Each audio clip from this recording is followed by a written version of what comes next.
Léa. Bonjour Bob. Alors on est sur la scène du Petit Journal Montparnasse où vous allez présenter votre dernier album tout à l'heure. Est-ce que, avant de parler de l'album lui-même... mon premier album en fait dans le genre. Exactement. Est-ce qu'avant de parler de l'album lui-même, vous pouvez rappeler votre parcours en quelques mots quoi? Oui, en quelques mots c'est toujours difficile, mais jazz, musique du monde, plein de choses, plein de rencontres et retour au jazz. Et retour au jazz. Donc c'est un retour au jazz avec Chet Baker. Pourquoi ce choix? C'est un choix précis, c'est-à-dire que l'idée c'était de rentrer dans le jazz par la voix. Qui est le plus inspirant des voix? C'est pour moi Chet Baker, c'est dans les hommes. Je voulais pas rentrer dans un système d'identification féminine, mais plutôt d'apparenter d'une âme masculine. Vous vouliez pas forcément reprendre un répertoire plutôt féminin. C'est vrai qu'en même temps il a une voix un petit peu... D'abord lui est ambigu, très particulier. Ouais. Et en conversation, alors évidemment j'ai eu beaucoup de conversations sur ce projet avec une femme qui a été la collaboratrice artistique de Choc. Et on a eu des conversations d'abord. Et dans ces conversations, on s'est dit...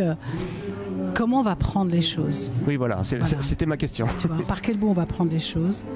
Et moi, j'ai dit, il y a quelqu'un qui m'inspire, je ne sais pas pourquoi, je ne sais pas comment, c'est Chet Baker. Bon, ça, on met ça dans un coin. Après, on écoute des choses que j'ai faites, et dans une écoute d'une chose, même qui était sur une cassette, pour tout dire, il y a eu quelque chose qui, tout d'un coup, s'est révélé évident, c'est Chet Baker qui passait par là. En tout cas, dans la conversation, on s'est rendu compte que je faisais des choses trompettes, mais à la voix.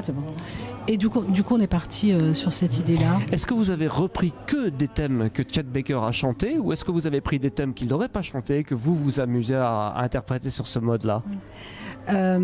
Principalement sur l'album, ce sont que des thèmes de Chet Baker. D'accord. On a fouillé. Il n'y a pas de compos, il n'y a que des reprises. Sur scène, il y a des compos. Ah, voilà. D'accord. Parce que le but du jeu, c'est ça. Non, les compos seront dans le deuxième album, mais il fallait donner une trace de quelque chose. On rentre dans une famille. Voilà. Alors on va arriver avec ses gros sabots, ses gros bagages, non. On rentre dans la famille. L'album, c'est rentrer déjà dans la famille. Voilà. Et ensuite, vous allez vous poser un peu plus et marquer votre propre sillon. Et là, sur scène, on présente 3 compositions qui augurent d'une direction sur un futur album. Vous y êtes dans un petit moment et je vous sens un tout petit peu stressé, donc on ne va pas continuer plus longtemps cette interview. Je vais vous laisser quand même le soin de rappeler le titre de l'album, le label sur lequel il sort. Alors, le label, c'est Urban Noisy Record, qui entre autres produit Urban Sax et des tas de musique dans ce genre-là, groupe qui est là depuis très très longtemps.